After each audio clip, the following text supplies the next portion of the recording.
So here's our agenda for today. We will be doing a quick review of check-in, check-out, and breaks are better. As I mentioned earlier, this is the third part of a series. The first one was on how to fully implement check-in, check-out in your school or district. And the second one was for breaks are better. If you did not attend those, I would highly recommend that you look at the resources we share at the end to ensure that you're implementing both of these tier two interventions appropriately.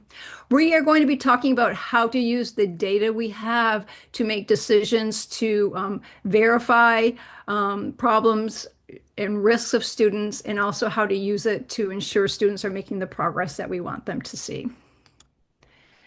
Here are our learning objectives for today. Today, we're going to utilize a problem-solving process for making database decisions involving check-in, check-out, and breaks are better. We're going to evaluate some progress monitoring and fidelity data to determine the effectiveness of the intervention. And we're going to look at approaches to either intensify or fade components of check-in, check-out, or breaks are better, depending on how the student is performing at that time. Right now, what I'm going to do is I'm going to put up a poll. And the poll is just to get a pulse on everyone's knowledge level of check-in, check-out, the problem-solving process, and database decision-making. The poll is anonymous, so please be honest with your self-reflection. And it's based on a scale of 1 to 5, with 1 being no understanding and 5 being an expert. All right. I'm launching the poll. So give you a few minutes to respond. Okay, we have lots of 3s and 4s. We do have some experts in our group. Fantastic. All right, 10 vote. Wait for a few more people. We have 75% participation.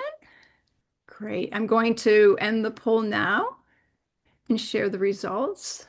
And as you can see, just like our classroom, there's a spectrum of knowledge of our learners right here. So if you have any questions throughout this, please make sure to throw it in the chat or unmute and ask us. Yeah. And Kathy, I also think that speaks to, that we're a community of practice here. So we've got knowledge in the room from the participants. We've got some 3s and 4s. So please Absolutely. share. And you guys are in the schools implementing. So it's just going to make our learning stronger as you share, if you're comfortable in the whole setting or in our breakout rooms. Great. Thank you. Thank you, everyone, for your participation in that. So right now, let's jump in. We're going to do a quick review of check-in, check-out, and breaks are better, just to ensure we all have a baseline understanding of what these two tier 2 interventions are used for, and particularly what needs they'll meet for the students. So check-in, check-out is an effective intervention for students who engage in, challenging behavior that is being unresponsive to tier 1 supports. And when I talk about tier 1 supports, I'm talking about, your school-wide and classroom expectations, your acknowledgement systems. Are you using high leverage practices in the classrooms?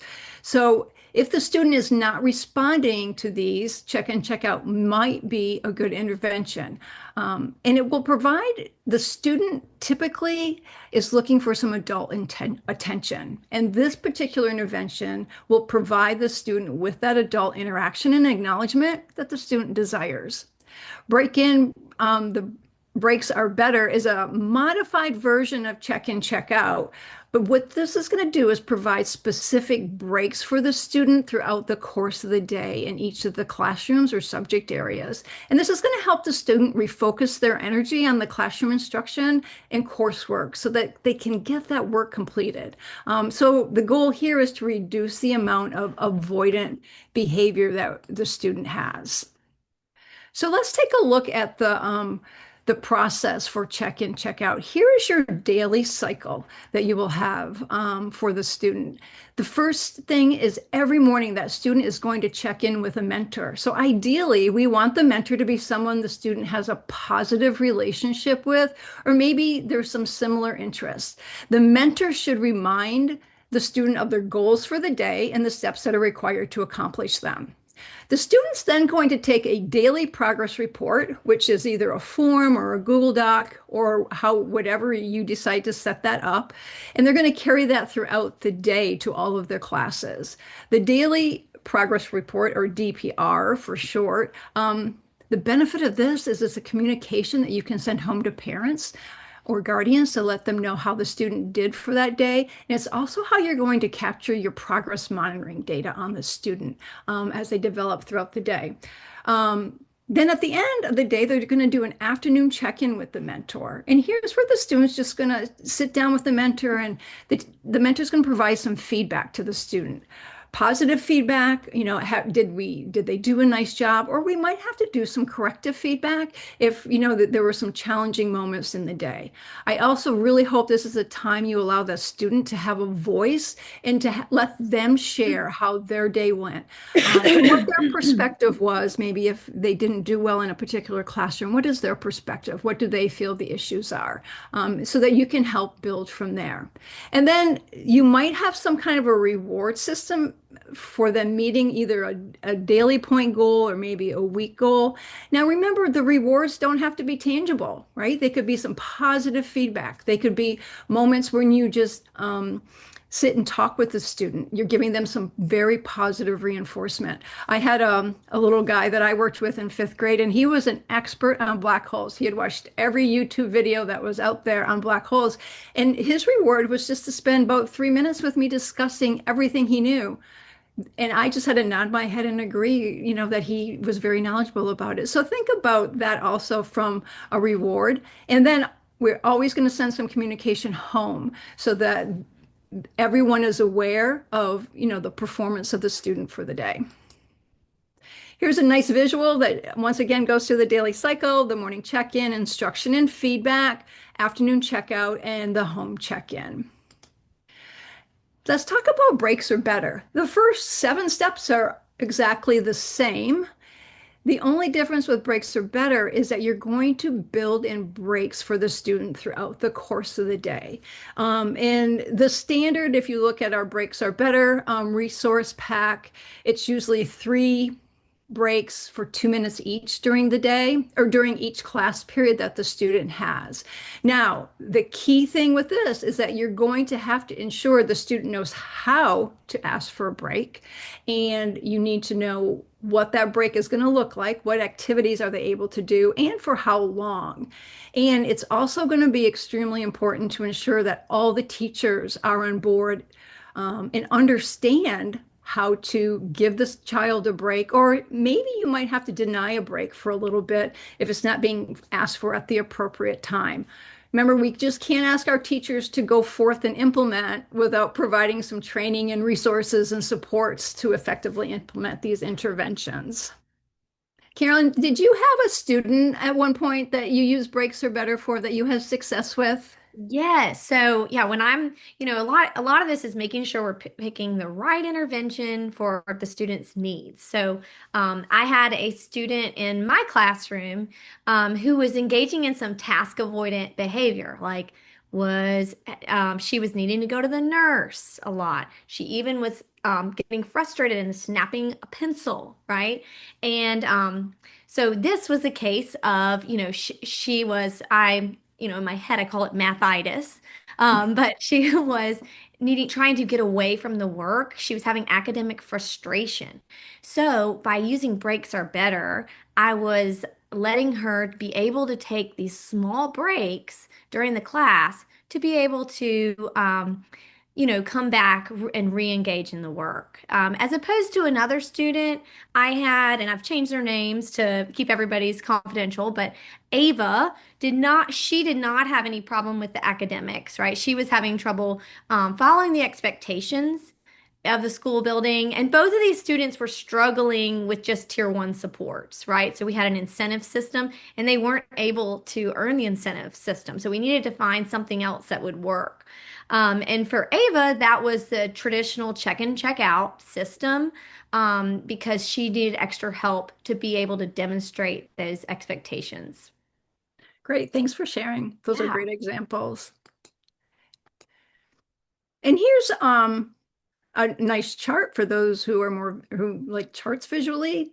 Just breaks out the similarities and differences between these two interventions. And as you can see, the first 7 steps are exactly the same. But then when we jump into the differences, the breaks are better has those breaks that are going to be set for the student to be able to ask, and they'll be earning points for taking those breaks appropriately. And, the intent here is for them to be able to get back and to perform the academic tasks that are out there for them.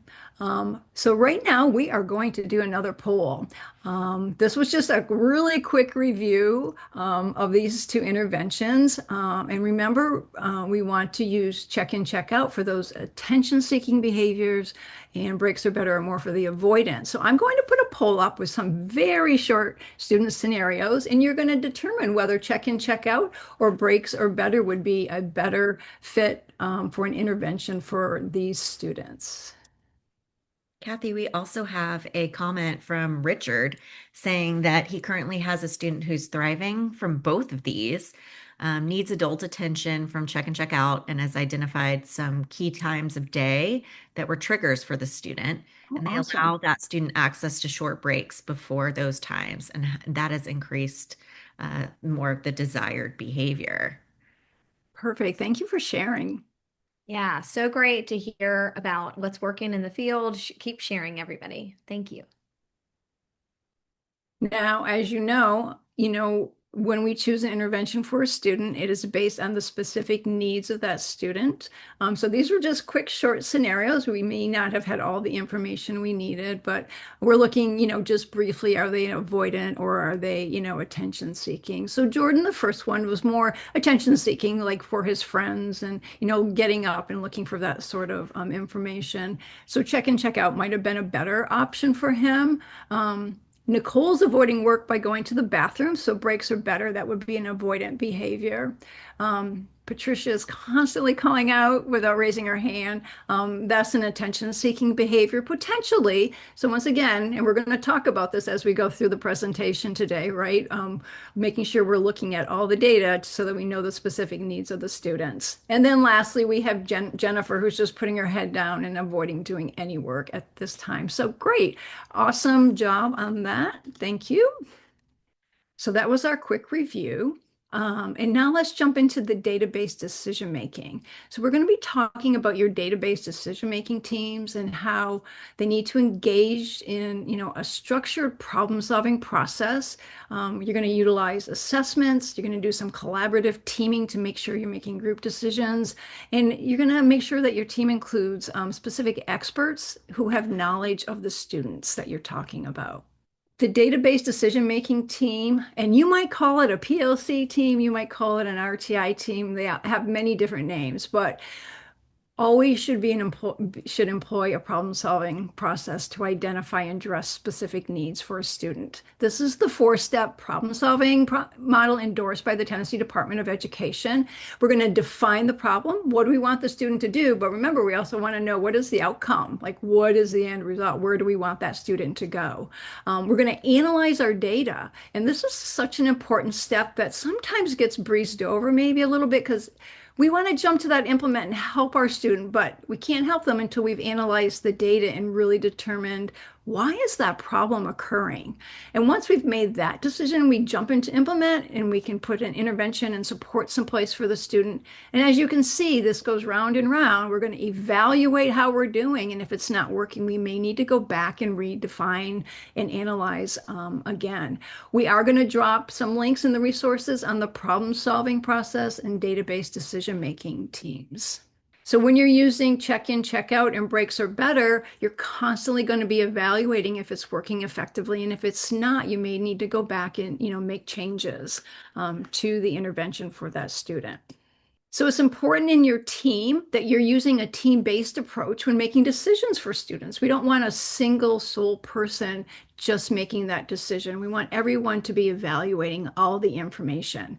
And we're really trying to dig down to what is the skill deficit or the behavioral need that the student has so that we can put forth the best intervention. It is important to have an interventionist on your team.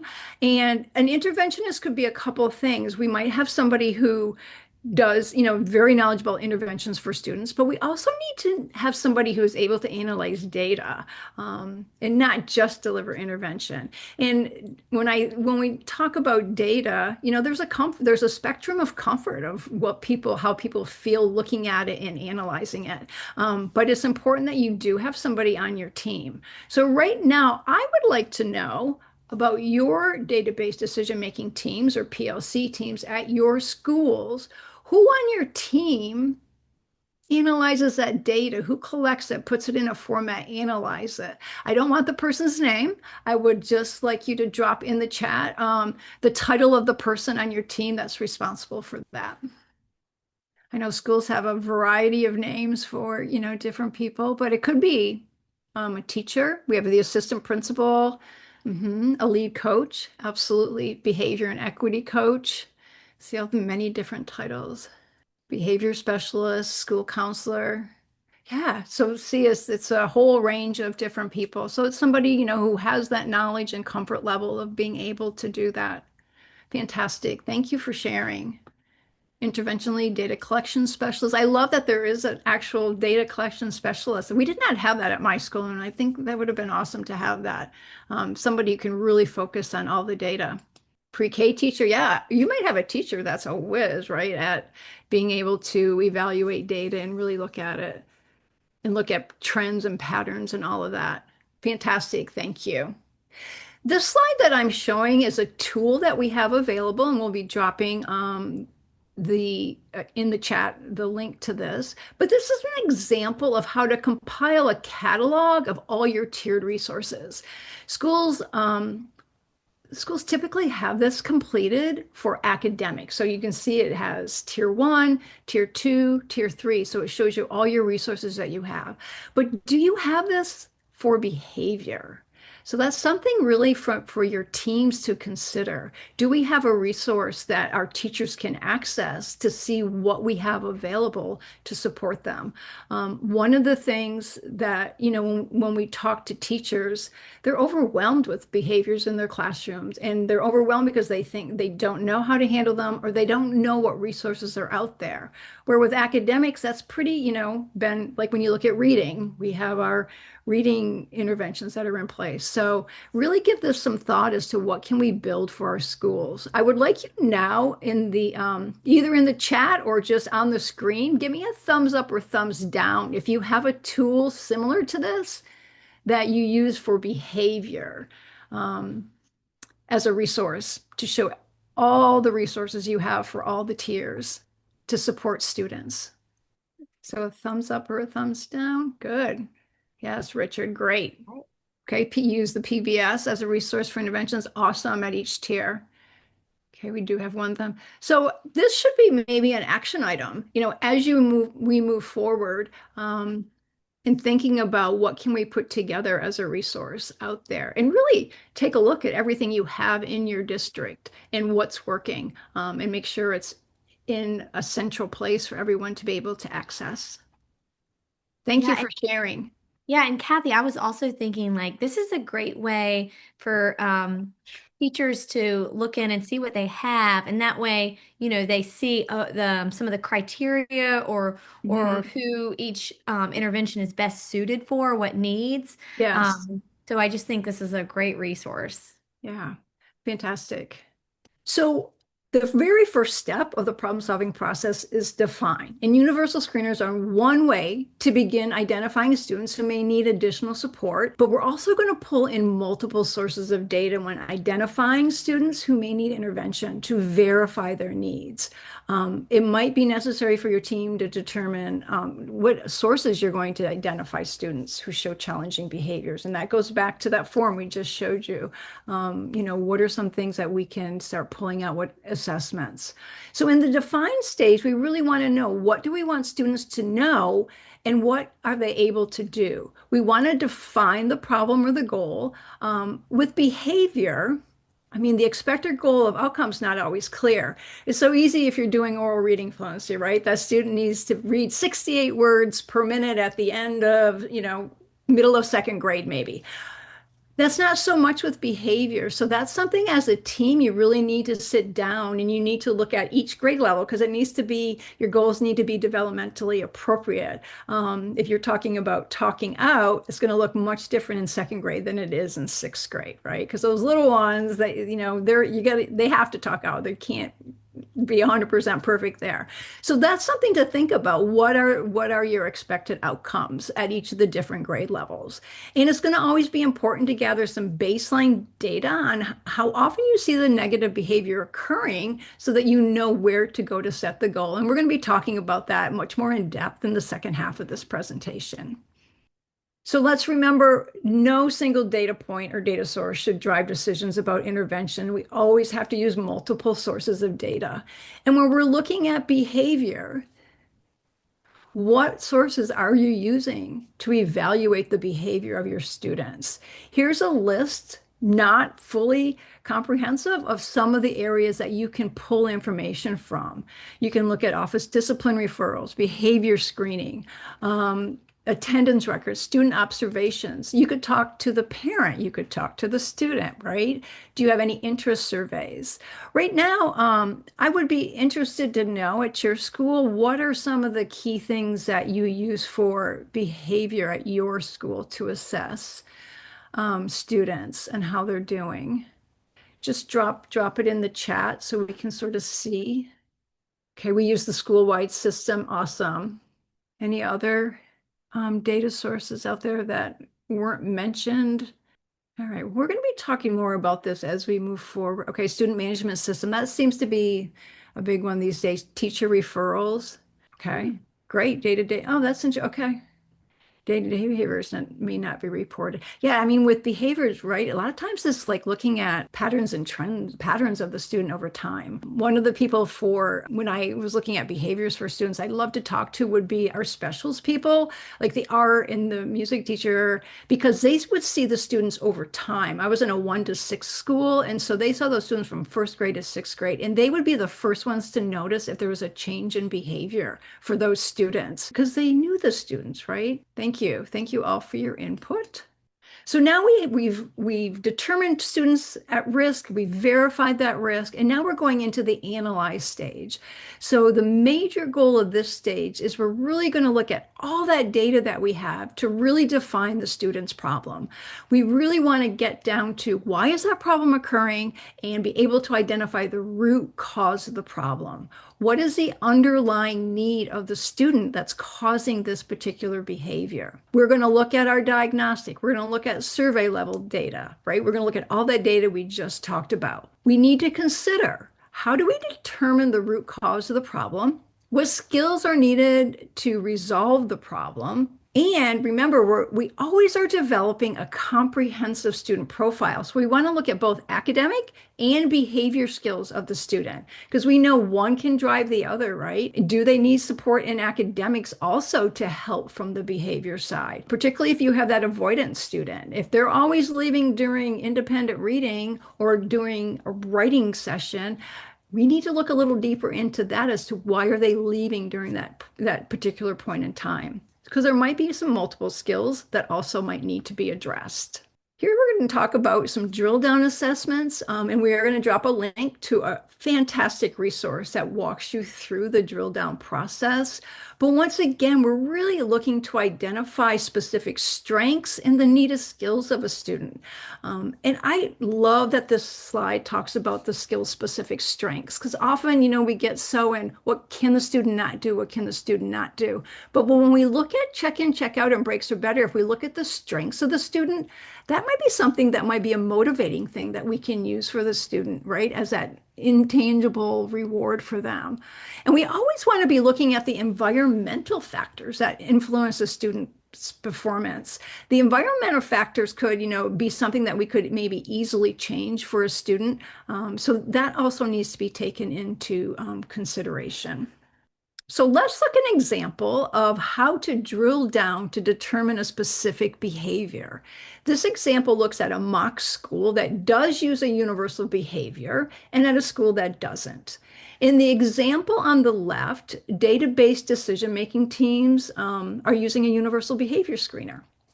And so this student flags, that there's some concerns here. So the next step is to really go deep into the screener and do an item analysis of both externalizing scores and internalizing scores. But we're not going to stop there because remember, we always want to be using multiple sources of data. So we're going to look at some ODRs. We're going to look at suspension records, attendance records. We're going to talk to the student. We're going to talk to the teacher, all of those things. So when the school does this for this particular student, they analyze all the information and they see there's some problematic behavior for aggression. And it's determined that the area of need is some interfering behaviors for this student. So now when we look at the right, we do not use the universal screener, but notice we're using multiple sources of data to arrive at the same conclusion for the student. So in your database decision-making teams, it's going to be very important when you're looking at behavior to be determining, what sources am I pulling in to really evaluate the needs of the students. So once our concern has been identified, we've analyzed all the data, right? We know the critical need. And one of the things that's really important to do, because with check-in, check-out, and breaks are better, we are going to be having lots of people involved. We have the mentor and we have all the teachers that will be assessing how the student is doing on that intervention. So it's going to be extremely important that we operationally define this behavior. Like, put simply, like, what does that behavior look and sound like? And what does the appropriate behavior look and sound like? When all teachers have different levels of comfort with sounds, with noise, with movement in the class, with all kinds of things, right? So we have to make sure that we're defining specifically what the problem is and what the outcome is, what we want that to look like. And we're going to continue to use, all our data sources. We're giving you resources that say this is how you implement check-in, check-out, and breaks are better, but we might need to make some adaptations to it to meet the specific needs of the student. So we're going to talk about that a little bit more as we go along, but do keep that in mind. We're always looking as how can we best support that particular student and their particular needs. So we have on this slide matching interventions to needs. We've talked about this, how crucial it is that the intervention is aligned to the specific area of need of that student. And I think, when RTI first came out, we would lump kids together and we would give them all the same intervention because that's what we had. But, we've made tons of progress with that, particularly using all the data that we now collect on students. But teams need to consider how specific behaviors of concern map onto an area of need. So we have here 5 buckets of needs. We have interfering behaviors, self-regulation, social interaction and problem solving. I'm going to skip to the next one. Emotional regulation and co-occurring academic and behavior skills. On the right-hand side, we've listed some intervention options. This is not a comprehensive list. There are many other options that can be interventions that could be used for any of these areas of need. But I do want you to, what we're looking at here is ensuring that we know where the area of need for the student before determining what intervention.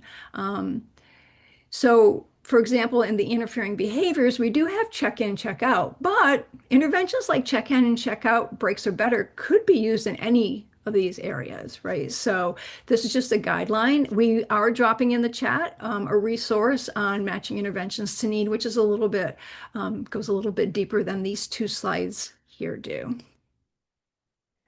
And then we have the next slide, which were the last 2 buckets. But once again, I want to point out that co-occurring academic and behavior skill.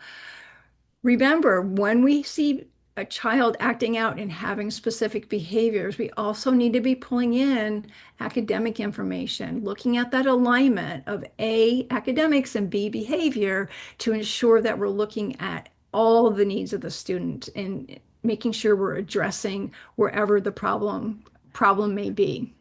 And a student might potentially have, academic intervention along with their behavior intervention. We want to make sure we're addressing all their needs. So I think this is really an important slide in this section because as you drill down and analyze the data, The goal is to understand the root cause of the problem, the underlying reason the behavior is occurring. We want to make sure we're placing students in intervention that truly meet their needs. We don't want to put them in an intervention just because it's the intervention we have, or we think that what might help the student. So when we're looking at check-in, check-out, and breaks are better, it's ideally for behaviors, that are externalized, that are low in intensity. The student typically can show you the skill. They're either choosing not to do it, or they just might need a little bit of support. You might have to model it a little bit for them. And typically we're seeing it across multiple environments. If you have a student who has some internalizing behaviors, this may not be best. And, certainly if they're dangerous, that needs to be acted on, right away within the school. So just some thoughts to going back to remembering what are the specific needs of the student and making sure we're aligning the intervention that supports that need. So now we're at the spot that, as teachers and administrators, we love best. We get to implement the intervention. Here's where we're really going to support the student. Now we're going to help them, help them with their academics, help them with their behaviors. So we've taken all of our information. We've analyzed it. We know what the problem is occurring. So now we get to choose the intervention. Once we choose the intervention, it's going to be very important that we set an expected goal for the student. What is the goal that we want them to work towards? Because how will we know if it's working or not if we don't set that goal? And in order to set that goal, we need to have some baseline data. So for example, if a student is talking out all the time, how often is that student talking out during a block of time, right? And how much do you want to reduce it that's developmentally appropriate for that particular student? Or if the student is continually leaving the classroom, how much do we want to reduce that by, right? For the avoidance behavior, maybe we're tracking how soon, how quickly does a student start a task? Maybe if it's taking them 15 minutes to start a task, we put in breaks are better. And maybe the goal initially is to, get them to start the task in 7 minutes, because we want to make sure we're setting the goal that's achievable, where they're going to get some positive feedback immediately. We always want to be thinking about how can we motivate them to continue that positive behavior.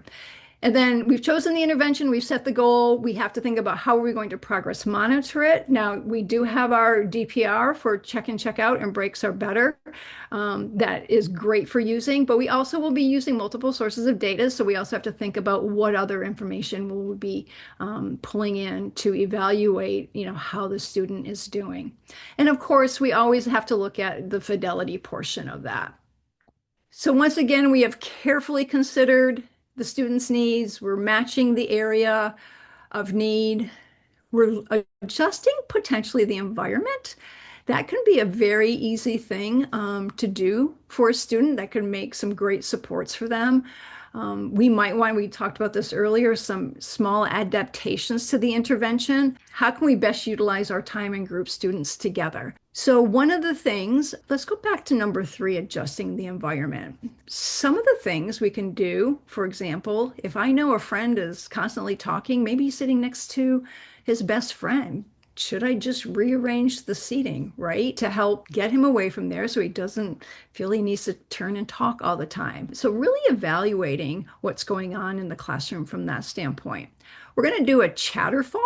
And what I'd like you to do is a chatterfall is you're going to log an answer in chatterfall in the chat, and then you are going to wait and not hit return until I say go, and then they're all going to come in together. But I want you to think about and drop in the chat, what is one way you can adjust the environment to support a desired behavior? So type in the chat box, one way you can adjust the environment, but don't hit go until I tell you. Oh, yeah. Lighting, oh my gosh, flexible Look at all seating, these great. student grouping, preferential seating next to a visual schedule, yes.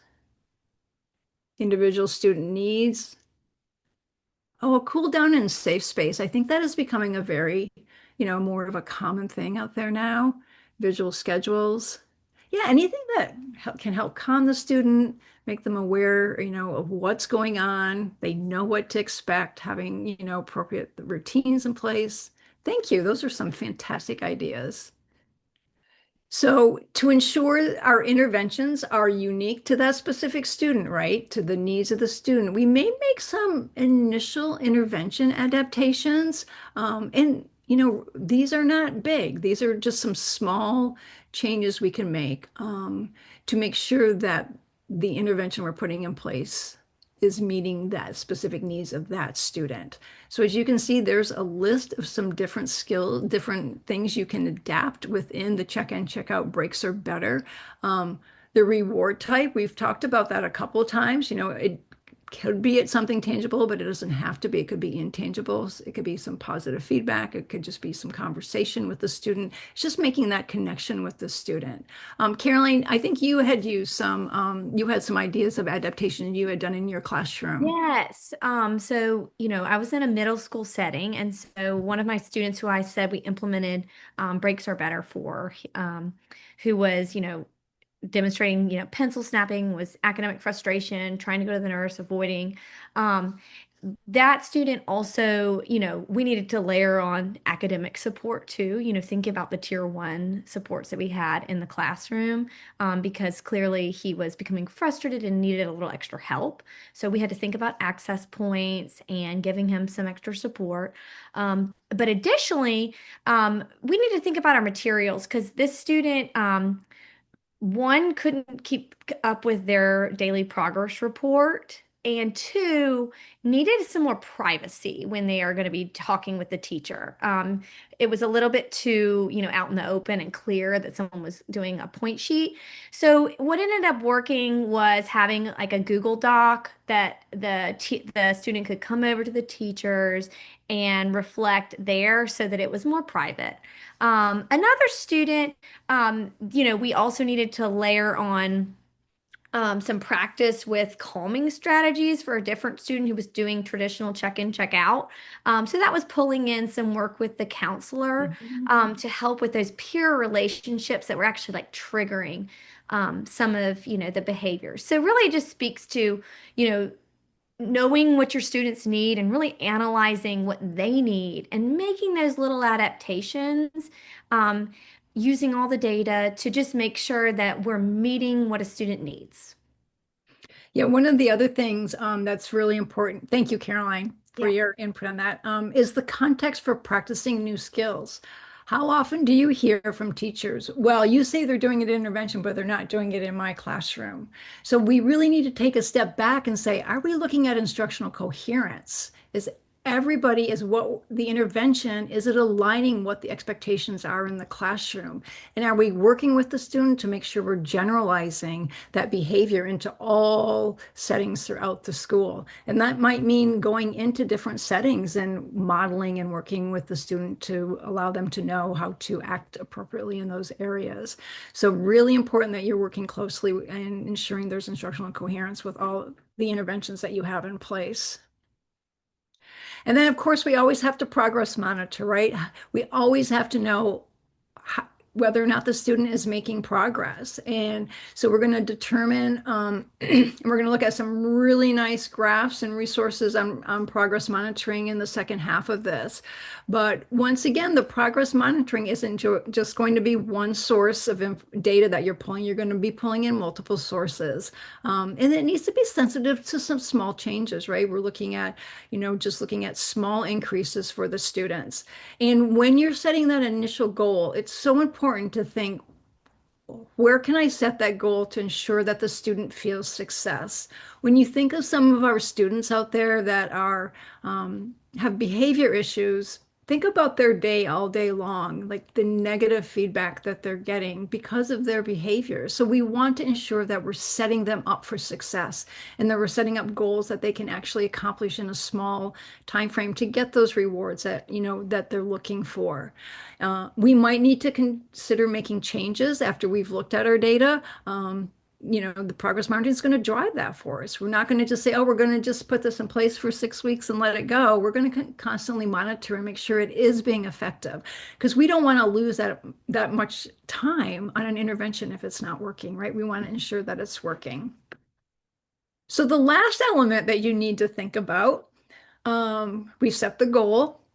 We've set up the progress monitoring, we've chosen the intervention, but now we have to ensure that the intervention is being done with fidelity. And how are you going to ensure that that's being done? So that's just another way for your teams to discuss on how do we check the fidelity. This slide talks about the 5 areas of fidelity that you should be looking at. Student engagement, especially in check-in, check-out, that student wants some feedback, wants some adult attention. So how can I give that to the student, make them engaged in my instruction? I was at a PBIS conference, and I love this idea. It was so simple. When you're looking at your high quality instructional material and looking at your lesson plan for the day, in your lesson plan, mark specific points where you're going to stop and give positive feedback to students. So you might have Billy, who's, he's coming in with his check-in, check-out form, and in your lesson plans, because, our brains are on overload all day long as teachers, when are you going to give Billy some positive feedback? And not just aligned with that check-in, check-out, but just give him that extra attention he needs. And how can I engage him in the lesson? So those are some things you can think about when you're thinking about your lesson throughout the day. Also, the quality of delivery, ensure we're training everyone who's involved. Both of these interventions require a lot of people. There's a lot of hands in the pot. We want to make sure everybody understands how to deliver this intervention appropriately. And are we doing it as it's meant to be done? And we might be making some small changes. And if we do some adaptations throughout time with this, we have to make sure we're communicating that out to everyone so everyone's on the same page. So right now, what we are going to do is we are going to go into a breakout room. You will be automatically assigned to a breakout room. I sincerely hope that you will unmute and share your ideas and thoughts, because it's always helpful to hear other people's thoughts and successes and challenges. So we're dropping the prompt into the chat box, but here's what I want you to think about. So the database decision-making team has completed the first 2 steps of the problem-solving process. They've used multiple sources of data to identify and verify that the student would benefit from an intervention that is focused on reducing the number of times the student talks out in class. So as they move into implementing the intervention, what specific information and key steps would they need to ensure are in place in this implementation phase? I hope you had some good discussions in your breakout room. Would anybody be willing to unmute and share what they discussed about how to implement specific steps for an intervention, or drop in the chat room what you discussed? Sure, I'll go. Thank you, Richard. Okay. So, well, we kind of thought, it would have been nice to have just a little bit more information to go on to know where some of the, right. So what we did was we just kind of took it, and so some of the other questions we might ask are, how are their academics? What is the current performance rate of the behavior? The behavior for attention, or is it for escape maintained? Are there skill deficits? Those kinds of questions, as kind of putting them into one of. Yeah, absolutely. I love, like, you're trying to find out the very specific needs of the student. You're right. Okay. In our group, we talked about that we would need to determine exactly the intervention, provide training for those who would be implementing the intervention, setting goals, attainable goals and measurable goals with the student and the teachers. And then figuring out how we're going to progress monitor that data. Yes, absolutely. Fantastic job walking through the different steps that are needed. All right. Well, thank you so much for your participation in the breakout rooms and for sharing out. And now we're going to pass it over to Caroline Robinson to take us through the evaluating the intervention stage. All right, great. So just want to check everybody can see my screen. So in this stage, we are going to be evaluating where we're asking ourselves, is it working? And then what's next for the student? And so that's really the exciting part. And so we're going to talk about the types of data that we're going to collect to inform that decision and how we, determine how a student's responding. And then, like I said, the exciting part is thinking about what's next for our students. And so we are in the fourth stage of the problem solving process. And remember, this process is happening over time. I know when I was in the classroom, this seemed overwhelming. It was like, we have all these decisions we make every day. How in the world am I going to employ a problem solving process every single time? But this is structuring our decision making over time, right? So that we're kind of slowing down our thinking so that we can make better decisions. And it's happening throughout the course of the school year.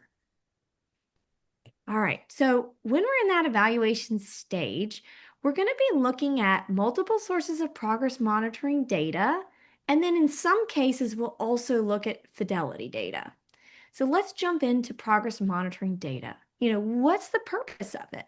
So it's going to inform us about how students are growing, if the intervention check-in, check-out, or breaks are better as it's currently implemented is effective. And if it's not, it's going to help us make those decisions to make tweaks to it, right? Now, we're going to use multiple sources. We want to use both quantitative and qualitative. So something that's numerical, but something that's observational. And then, so think about what kind of data sources do you have or you use or could use to measure how a student is responding to check in, check out, or breaks are better. So we're going to do a Chatterfall again. And so remember, you type your responses, but you don't press enter or return until I say go. And I want you to think of some data sources. See if you can come up with two of them, at least two, that you could use to monitor students' progress with check-in, check-out. Breaks are better. I see some coming through right now. Yeah. Right. So just generally, have the undesired behaviors decrease and have the desired behaviors increase. The goals, anecdotal, right? So it's talking to teachers, having teachers' notes, frequency. Wonderful, wonderful. All right. Feel free to add any more as your brain thinks of them. And no, we can monitor both the target behavior, what we're trying to fix. So for example, blurting out. But we can also monitor the replacement behavior. So what would the replacement behavior be for blurting out? It would be raising your hand. All right. So what is great about check in, check out and breaks are better is there's data built into the system. So on that daily progress report, you can easily graph the percentage of points earned to monitor progress, right? So you're certainly going to use that as one of your sources of data, but at least every other week, we're going to pull in some additional sources like you mentioned, right? So like anecdotal data from a teacher, observational data. You may pull in office discipline referrals. And then when we're thinking about how is the student making progress, well, we're going to compare how they're doing now as opposed to how they were doing at their baseline. And the baseline is before we ever started them on check in, check out. Before they ever had a daily progress report, we're collecting data, and so that we know where they were, and then we can compare that to where they are now. And we're looking at, like what Richard said, are we seeing an increase in the behaviors that are promoting learning and a decrease in the behaviors that were interfering with learning or positive relationships? So, we're setting these goals, and like Kathy mentioned earlier, there's no standard goals like we have for oral reading fluency or academics. Instead, we're going to think about, what is appropriate behavior for their age peers, and then just trying to increase positive behaviors that promote learning and positive relationships and to decrease the behaviors that interfere with learning and positive relationships. And then when we set those goals, what is interesting is we're going to set them really just above where the student's baseline is, where they currently are. Why? That doesn't seem very ambitious. No, it's because we want a student to experience success relatively quickly in check-in, check-out, or breaks or better. We're asking a lot of them. We're asking them to meet with a teacher multiple times throughout the day, have a daily progress report. So we want them to experience success quickly so that they're motivated to continue doing check-in, check-out, and breaks are better. Yep. Now, yeah, go ahead. I had a situation with a second grader who during independent group work when the teacher was doing reading groups, showed all sorts of avoidant behavior. And the goal that we initially set for him was just way too extreme and too high. And so he was not having any success. So his behavior was not changing in any way. So we had to go back and reassess and lower that goal. I mean, it's like tiny steps, right? You can't expect And the did you behavior keep to the change. goal there? Like once you've set the lower goal, did he just No, I mean, as he showed progress, we would continue to move that goal, right? Right. And one of the things that helped us, because remember, we always want to make sure it's behavior expected of the peers, the grade of, their age level. So we did observations of that student along with two typical peers who didn't show those types of behaviors, just to give us some baseline as to, what are other students doing in that classroom? Because with behaviors, sometimes it's hard to know. Thanks. Yeah, that's so great. Right. So with Kathy's example, they set that goal line just above, they lowered it to be just above his baseline so that he could reach it. And then what are we going to do once the student reaches that goal? We're going to move it up a little bit so that we're shaping their behavior over time, but we're letting them experience success. Think about the students who are typically on check in, check out, or breaks are better. They don't get a lot of positive feedback during the school day. So to be able to experience success is going to be very motivational for them. All right. And so, as we're talking about making adjustments to interventions, and in check and check out or breaks are better in any intervention, just a reminder that there's no set number of data points that you need or time that you need to be implementing it or tier that a student needs to be in before you make changes, either to progress monitoring or instruction and intervention. What is required is that you use a team-based approach that uses multiple data sources to inform your decisions. All right, so let's look now at what creating a goal would look like on the graph. So this is a graph of those daily progress report points. So I want you to notice that we are measuring the percentage of points earned, and these green bars right here represent the baseline data that was collected the week before the intervention was implemented, right? So prior to starting, we'll say he's starting check in, check out, this student is earning, between 60 to 68% of their daily progress report points. Okay. This blue dotted line represents when we are starting the intervention. So the following week, we're going to start doing check in, check out. The student will have the daily progress report and we'll be starting, meeting with our mentor and checking and talking to the teachers throughout the day. Now look at this red goal line, right? What do you notice about it? It's just set just right above where they are, but we're not going to leave it there, right? So once they start regularly meeting that goal line, we can bump it up to continually shape student behavior.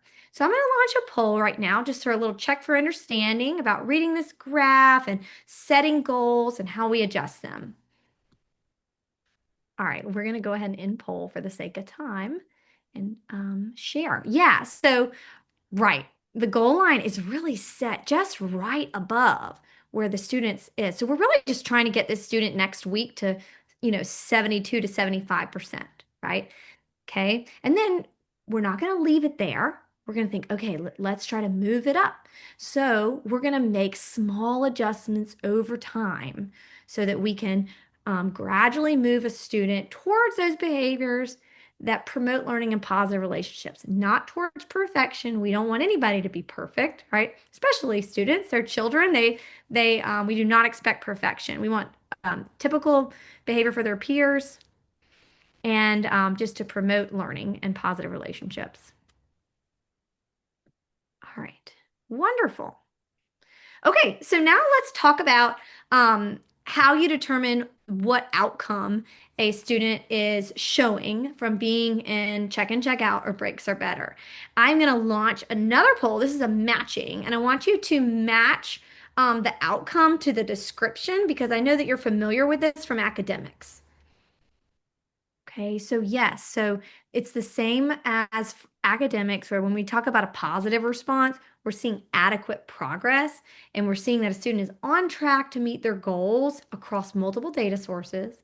A poor response would mean that the student is making slow progress, no progress. They could even be regressing and they're not on track to meet their goals shown across multiple data sources. And then that questionable response is where we have conflicting or unclear data, right? It could be that the student's demonstrating a positive response in one setting and not another, or very variable depending on the day. So it's really hard to predict if a student's going to meet their goal line. So thanks for participating there. All right, now let's talk about what we can do when we see each of these responses. So when we have a positive response, you might decide to continue with the intervention, okay? Or you may decide that it's time to fade out or modify some elements of it, okay? Why? I'm wondering why you might decide to do either of those things. Kathy, could you speak to, why you might decide to continue an intervention for a positive response or Yeah, you certainly, when the student is making progress, one of the things also to be looking at, are they showing that progress in other areas throughout the school, right? Not just in intervention or in a specific class, but also in other contexts. Also, we don't want to just go cold turkey on the student, right? And just take away all the supports and say, okay, you're good to go. We want to maybe fade that out and make the student more responsible for their behaviors as time goes on to help them kind of be more reflective of their behaviors. I love that. Yeah, absolutely. Yeah, we don't want to go cold turkey. We want to make sure when we're deciding to move a student towards graduation, we're going to talk about that later on in this section. How do you fade, build self-monitoring so we're setting a student up to be successful without being on the intervention? Because these interventions are intended to be temporary, right? Okay, so what does a positive response look like? If you're looking across these graphs, so do you see the daily progress report? It's hard to say. The daily progress report points, and you notice this goal line right here, right? The student's data is consistently above their goal line. Okay, this is a positive response. We may decide that we're going to continue the intervention and just move this goal line up, okay? Or we may decide it's time to start fading, right? This student is ready for that. Oh, we've got a visual, right? We've got it. So this represents, doing some observations in the classroom or that anecdotal, discussion from the teacher. The teacher has given us the notes and said, yeah, she's taking lots of notes in class. She's on task behavior. And then again, we have a teacher rating and she's rating the replacement behavior, note taking. All right, notice there was an off day for the student. That's okay. This is still a positive response. We all know that if this were up and down, up and down, up and down, we'd call that variable. But one off day, we can still call this a positive response. All right, so now let's talk about a questionable or a poor response. This is when you're going to pull in that fidelity data, okay? So, why would we need to pull in fidelity data now? Well, because we need to rule out the case that it's not being implemented as we intended it to be. There's a lot of players and moving pieces in this, so there is a chance that some piece needs to be fine-tuned, or maybe some of your collaborators need more professional learning, or need to adjust some of the materials to make it run smoother. Like I said, for example, the student who couldn't keep up with his daily progress report, we needed and wanted a private setting, So the Google Doc form helped with that fidelity, right? Or maybe there's the mentor who has an afternoon duty, who's really doesn't have the time to make those meetings a priority and do them with the fidelity with their assigned students. So we can, fix those before we say, oh, check and check out isn't a good fit, right? There may be some little pieces that we can tune to make sure that we're implementing what we intended. But if check the fidelity and you find out everything's top notch, that is when we would decide to do some modifications to the current intervention. Talk about those. Maybe we need to select a different tier 2 intervention, right? Maybe you realized it wasn't the correct match and the student would be better served through different intervention. Or we could intensify. We could go to a tier 3, make this more individualized. And then remember, if at every time you suspect that you need to do an evaluation for special education, you need to do that, but you need to continue serving the student through the tiered support system. So we would continue check in, check out, make even while the evaluation is happening, and also tweaking it to make it best meet student need, right? So we're not going to wait for an evaluation. We're going to continue serving, continue modifying to make sure we're meeting student need while at the same time putting in that evaluation for special education. Okay, so let's take a look at what a poor response could look like. So we've got our graph of our daily progress report points here. Wow, look what is happening. Actually, he is regressing. He or she is regressing, right? So before the intervention, this student was earning more points than they are currently. So this is definitely showing a poor response. Something needs to change. And then look over here at the number of classroom write-ups. Interesting that the goal line is below. We're actually lowering. So the goal line is not always going to be above the current behavior because in this case, this is something we're trying to decrease. We're trying to decrease the number of classroom write-ups. So after the intervention was implemented, we can see an increase of classroom write-ups. Okay, so definitely a poor response here. All right, and then the questionable or the unclear data. All right, give me a thumbs up if you're in those data team meetings and we get a questionable response. It's not always crystal clear, right? Yep, I've said thank you, Richard. Anybody else who guys had that questionable response? Yep, thank you, Xavier. Yeah. Yeah, because in the real world, it's not going to always be totally positive, totally poor. We're going to be in the in between. So let's take a look at what that looks like. So I'll tell you what's on these graphs. I know it might be a little tiny.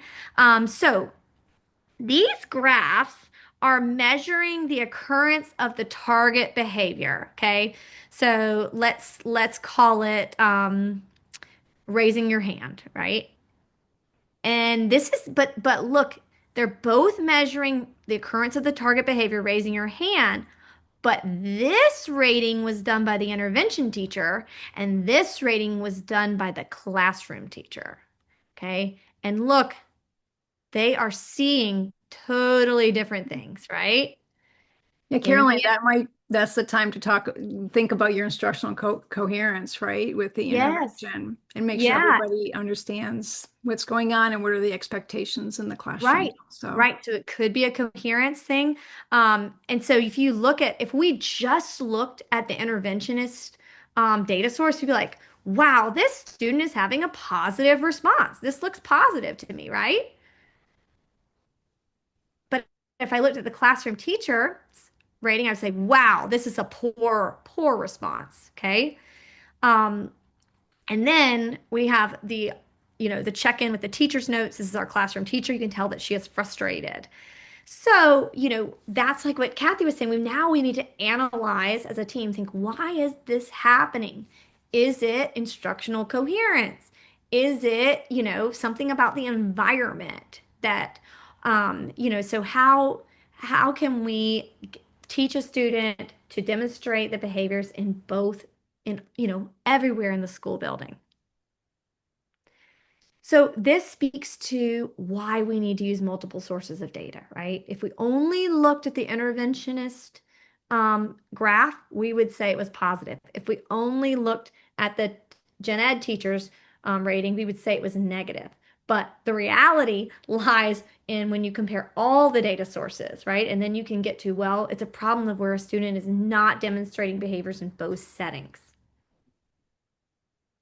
All right, so now let's move into a little bit more about the fidelity, because we are going to check fidelity if we have a poor or a questionable response. So really, you're going to look for evidence that the intervention is being implemented as you intended. So that could be looking at those daily progress reports, or doing some fidelity checklists. And we have some resources that I'm going to show right now. All right, so here is a fidelity checklist. This could be done by it could be done by the coordinator to check in on the mentors. And we have this for all levels of people who are in the part of the check in, check out, breaks are better cycle. They can use this as a self-reflection tool, right? So that, if I were a mentor, I might have this on my desk so that I can remind myself these are the things that I'm doing when I'm talking to this student, right?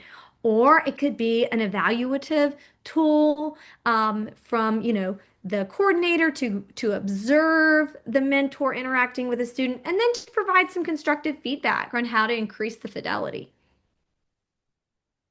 Another strategy is to pull, about 5 of the most recent daily progress reports and just to make sure that all of those components were completed, right? Now, okay, so if you find that fidelity is an issue, here's some ways that you can address it. You may notice that people need some more professional learning on how to do their roles effectively. They may need support. You may need to talk to them to ask them, what do you need? So, for example, I talked about the mentor who had the conflicting afternoon duty, right? So he's having to do really rushed sessions with his mentees. So you could ask him, and then that would help you to better improve the fidelity. And then always communicate trust in the effectiveness of the intervention. And one way to do that would be to share out de-identified data about the percentage of students in your school who are positively responding to check in, check out, or breaks are better, right? That is a great way for, teachers to know that what they're doing is worth it, right? Because we are asking a lot to be part of these programs. So we want them to trust that what they're doing is effective. So let's share out some success stories. We may need to reinforce student participation in the intervention by more positive feedback. And, just if you find the fidelity as an issue, go ahead and, plan to continue monitoring it, right? So that we can, once you fixed it, that it continues to be running the way it is supposed to be. Okay, and just reminder that this is all part of an ongoing problem-solving process. And, like we said, if there's ever a disability is suspected, that request can happen at any time. There's no amount of time that a student would need to be in, check in, check out, or breaks are better, or any intervention, or any amount of data we would have to collect or cut scores. We need to do the evaluation and it should be completed within 60 days of signed parental consent. And the big thing is to continue serving that student through tiered supports, right? While the evaluation is ongoing. Everyone, this session was meant to go to 11:30, and we are going to go a little bit over time, probably because I talked too much at the beginning and didn't leave poor Caroline enough time. But we would love if you could stay on for an extra 5 minutes for us to finish up the slides at the end and do an assessment of the presentation. If you have to go, we fully understand, but we're going to go about 5 minutes over. So continue on, Caroline. I just want to Okay, get a heads Kathy, and up I'm on sorry too. I wasn't watching my time. This will be tricky to do in 5, but I'll do my best. All right. Okay, so yes, because this is a very important part because we're going to talk about how to intensify and fade. So I'm going to make sure you get that information. All right.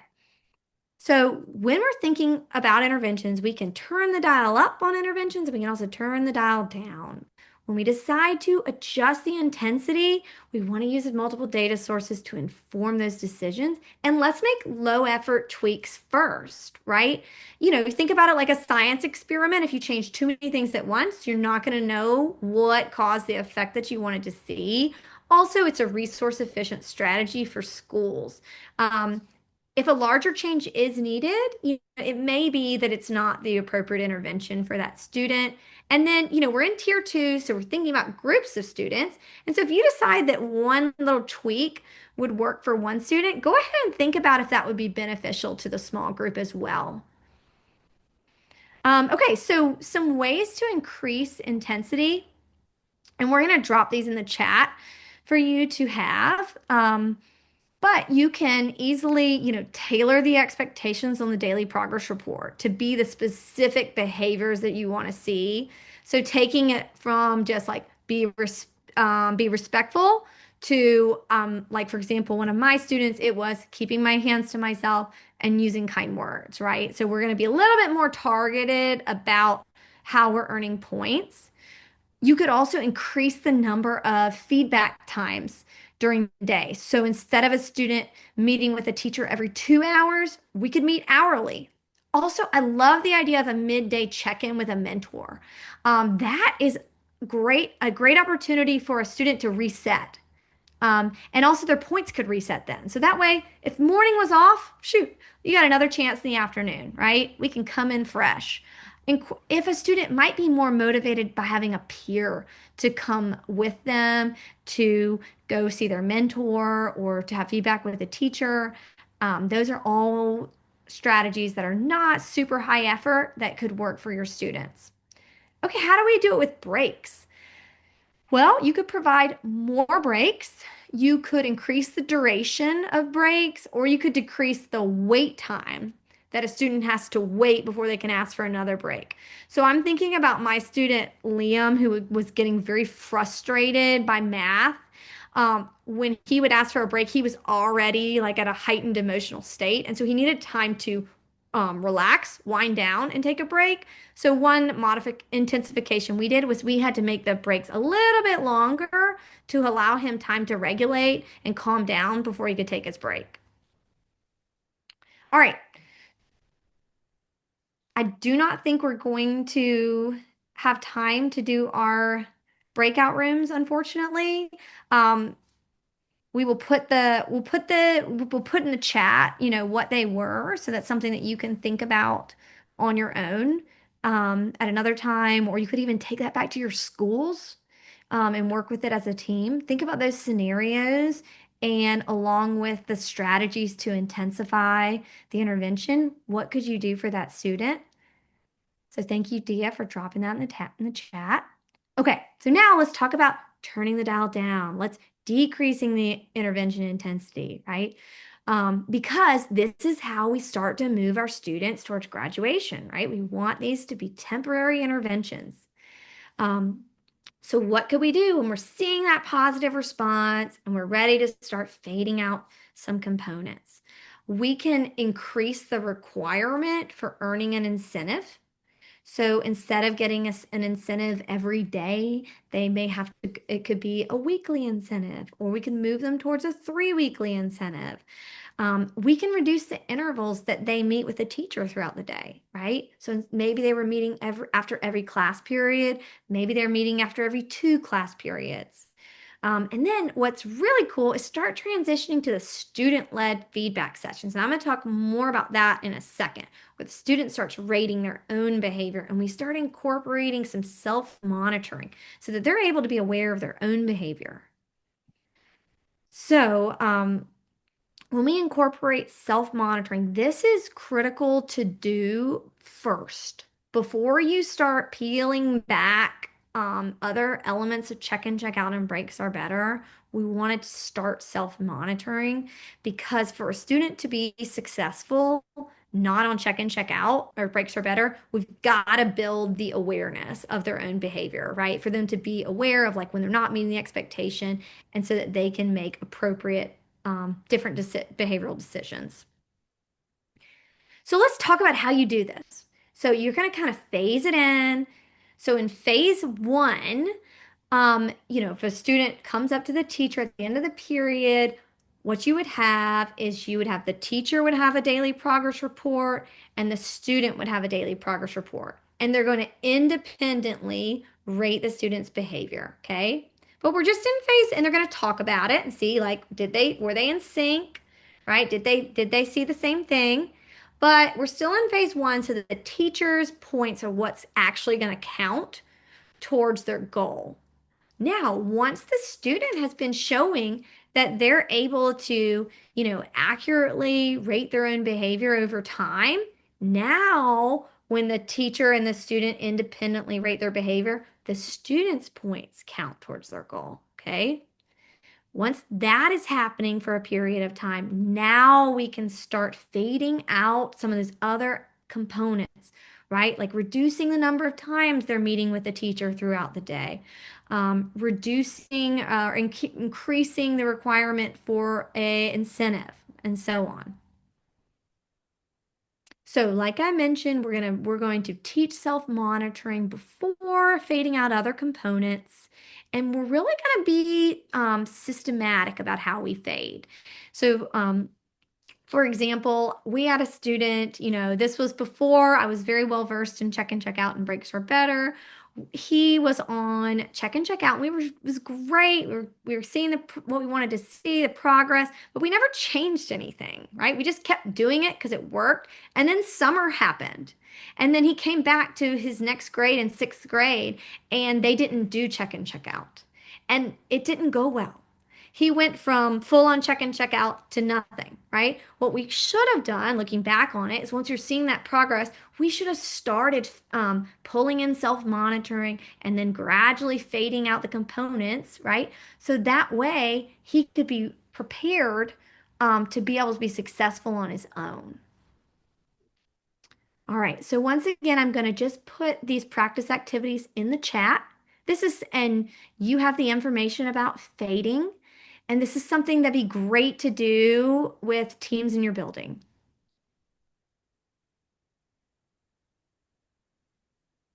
All right. And then, like I said, the whole goal is graduation, right? We want students to be successful with Tier 1 supports alone. And it's a big deal when students exit, check and check out, or breaks are better. This is a celebratory time. Students love to see their data and to get bragged on. So, it's time to invite those people that matter most to them. Let the students share their successes, right? And, they can even be, mentors for the next group of students who are coming through check and check out, right? So let's just make it a very positive. We're so proud of them. All right. So I'm sorry I had to go so fast and we didn't get to do those activities, but lots of wonderful stuff shared here today. And I really appreciate all of your participation. I'm going to go ahead and just share that these resources are really good on like the how-tos, how to implement check in, check out. There's a brief, it's short, and then all the materials, right? So the materials has tons of daily progress report, examples. It has those fidelity checklists, all those things, ready to use. And then we have the same thing for breaks are better, okay?